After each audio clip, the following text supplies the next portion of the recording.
Fala galera, meu nome é Lucas, agora com os spoilers oficiais. Oficiais entre aspas, né? Porque sempre é a mesma fonte que vaza, então a gente tem tendência a confiar nesses spoilers que saem. O do vídeo de ontem foram os spoilers relacionados a uma página que foi spoilada lá na Jump Festa e sobre a mensagem do Oda sobre o final de One Piece e uma batalha que vai acontecer no próximo ano que pode matar muita gente. Então eu recomendo que você assista o vídeo passado também, que também é de spoiler, e comentando só sobre uma página desse mangá. Agora a gente tem os spoilers, que sempre saem na segunda e na terça-feira sobre o capítulo 1070 de One Piece e a gente vai ler esses spoilers agora. E se você ficou curioso, segue comigo, acompanha esse vídeo até o final, já deixa aquele likezão se ainda não deixou e se inscreve no canal se ainda não for inscrito. E agora sem mais enrolação, bora pro vídeo. Começando o capítulo 1070. O título a gente não tem informações ainda e a capa também tá sem informações. A gente não sabe o que vai mostrar na capa ou no título desse próximo capítulo. Começando, nós temos Luffy versus Lucci continua. Lucci ainda não conseguiu acertar um golpe no Luffy. Então, por mais que o Rob Lucci não tenha sido derrotado ou humilhado no capítulo passado, como saiu no spoiler passado também, ele também não está conseguindo bater de frente com o Luffy. Mesmo desperto, mesmo com o ápice do poder de uma Akuma no Mi, ele indo pra cima do Luffy com tudo, ainda assim ele não tá conseguindo acertar o Luffy tá brincando com ele. Na página que vazou, o Luffy acerta um socão nele, ele não consegue nem revidar. Então, por mais que o Luffy não tenha humilhado, não tenha acabado com ele com um hit, tá sendo uma humilhação. Porque mesmo desperto, mesmo mais forte, não tá conseguindo bater de frente com o Luffy. O Vegapunk explica a dificuldade de replicar as Akuma no Mi. Então o Oda vai continuar, ele falou. Quando o Vegapunk aparecer, ele vai explicar. E a cada capítulo ele dá uma informação diferente relacionada às Akuma no Mi, como elas funcionam, como elas foram criadas. No capítulo passado foi isso. E agora sobre replicar uma Akuma no Mi dentro do mundo de One Piece. Ele fala que as Zoans são fáceis, pois a maioria é baseada em animais. Mas parece que as que envolvem místicas são realmente difíceis e requerem circunstâncias especiais. Então aqui ele fala que as Zoans normais são fáceis de replicar. Por quê? Porque elas têm o código genético. Elas têm a fita de DNA que ele pode pegar, retirar aquilo que ele quer e copiar uma Akuma no Mi. Então, isso abre margem para que a gente tenha outras Akuma no Mi que já existem dentro do mundo de One Piece copiadas. Será que não vamos ter uma Akuma no Mi do Leopardo, do Rob Lucci copiada? Será que não vamos ter uma Hito no Mi do Chopper copiada? Só tô jogando as ideias. Porque ele falou que relativamente é fácil copiar as Zoans. Mas a gente ainda não viu uma Zoan replicada de um outro personagem. A gente não viu, por exemplo, uma Ryuryu no Mi copiada. A gente não viu nenhuma dessas. Se é fácil copiar, por que até o momento a gente só viu Paramécias e teoricamente as Logias? Porque ele copiou o laser do Kizaru, basicamente isso nos pacifistas, e agora nós temos os Serafins com poderes de Paramécia.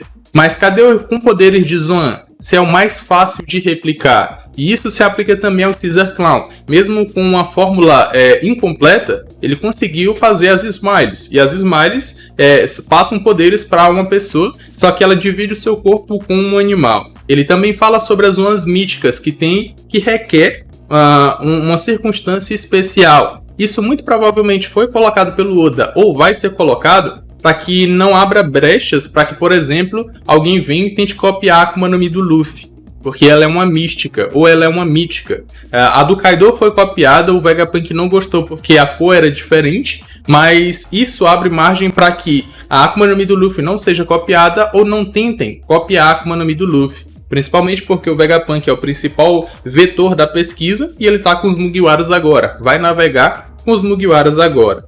Ele continua. A Paramécia só precisa do fator de linhagem do usuário. Então ele já passou do ponto que o Oda tinha comentado em um SBS. Ele falou assim, até um determinado momento só dava para copiar as Zoans porque ela tem fator de linhagem. A partir daí, o Caesar Clown não conseguiu, mas quem sabe o Vegapunk não tenha conseguido. Ele deixou isso em aberto em um SPS antigo. E agora o Vegapunk realmente confirmou que ele sabe, ele realmente aprendeu a como copiar poderes de Paramécia. E aí é o que a gente está vendo com os pacifistas. Então, a Akuma no Mi do S-Shark, que é a Akuma no Mi do Serafim do Jinbe, ele tem aquela Akuma no Mi, mas é copiada da Akuma no Mi do Sr. Pink. Eles de alguma forma encontraram o seu DNA, porque eu não acredito que o Vegapunk tenha matado ele, porque se tivesse, era só arrumar um jeito de fazer com que a fruta reencarnasse próximo. Mas ele pegou o DNA do Sr. Pink, por exemplo, e copiou seus poderes e passou pro S-Shark, que é o pacifista do Jinbe. Então foi basicamente isso que aconteceu. E ele continua. As logias. Vegapunk não fala muito sobre isso. E parece que existe uma história sobre como ele pegou a do Kizaru. Até hoje, eu ainda tenho dúvidas se ele realmente pegou ou se ele realmente conseguiu copiar uma logia. Por quê? Porque se é tão difícil copiar as Akuma no Mi, como é que o Frank, por exemplo, conseguiu criar um Radical Beam, ou ele tem um laser que é bem potente, é muito parecido com os que o Kizaru lança, e ele não estudou, ele não foi atrás, e o Vegapunk não tinha essa tecnologia na sua ilha. O Radical Beam é uma das armas mais poderosas, se não a mais poderosa, do Frank dentro do bando dos Chapéus de Palhas. E aí ele conseguiu recriar essa arma dentro do seu corpo. Ele faria isso com os planos do Vegapunk de quando ele era criança? Ou será que o Vegapunk ainda não conseguiu copiar poderes de Logia, mas só mimetizou esses poderes? E aí a gente vê dentro dos pacifistas, dentro dos serafins e com o Frank. Porque ele consegue lançar o laser do Radical Beam facilmente. E ele tem esse upgrade desde o time skip.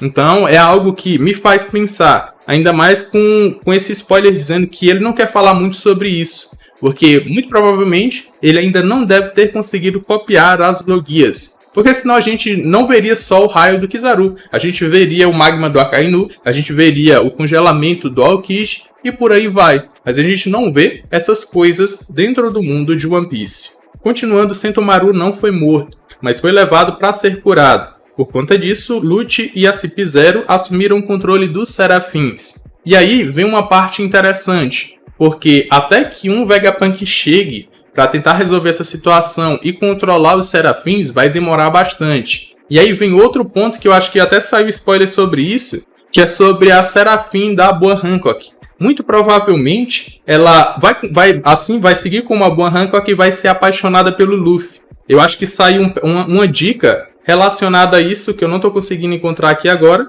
mas parece que pode ser que ela quebre esse controle ou essa chave de controle da CP0 em relação aos Serafins e ela não ataque o Luffy, porque ela vai ter aquela questão de amar o Luffy, mesmo sendo uma cópia da Boa Hancock. E no começo desse arco, aquela Vegapunk estava com um problema em relação ao instinto daquele tubarão, porque ele foi modificado tecnologicamente, mas o seu instinto ainda faz ele quebrar a programação. Então o instinto da Boa Hancock como Serafim é continuar amando o Luffy. Muito provavelmente ela vai ajudar e não atacar o Luffy nesse capítulo aqui, ou nesse momento em que os Serafins estão sob o comando da CP0. E, completando, nós temos o spoiler que saiu no capítulo anterior. Ou no capítulo anterior, não. No vídeo de ontem, que é mostrando o Oda confirmando que o Luffy tem Toon Force. Eu não sei como é que o Oda vai trabalhar isso, quais serão os níveis.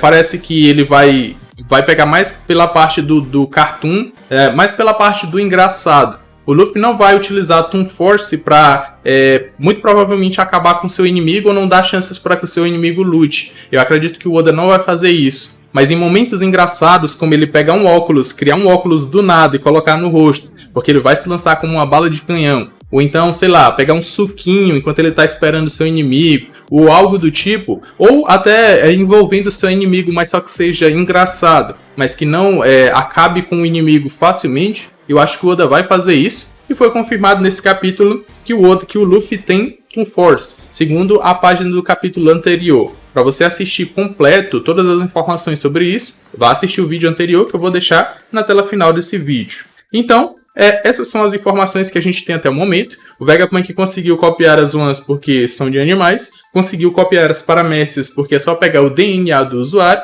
mas fica essa incógnita. Será que ele realmente conseguiu copiar as logias? Eu acho que é bem mais difícil e ele não deve ter conseguido ainda, mas mimetizou o poder do Kizaru nos pacifistas, nos serafins, e o próprio Frank tem esse poder. O que vocês acham desse capítulo? Será que vai ser mais bombástico do que os spoilers já nos mostraram? Comenta aqui embaixo suas opiniões que eu vou estar vendo, vou estar dando coraçãozinho pra vocês. Como eu falei, vou estar deixando aqui na tela final os últimos vídeos relacionados a One Piece e também o vídeo falando sobre o spoiler que o Oda revelou na Jump Festa e também sobre o fim de One Piece e uma batalha que vai acontecer no próximo ano.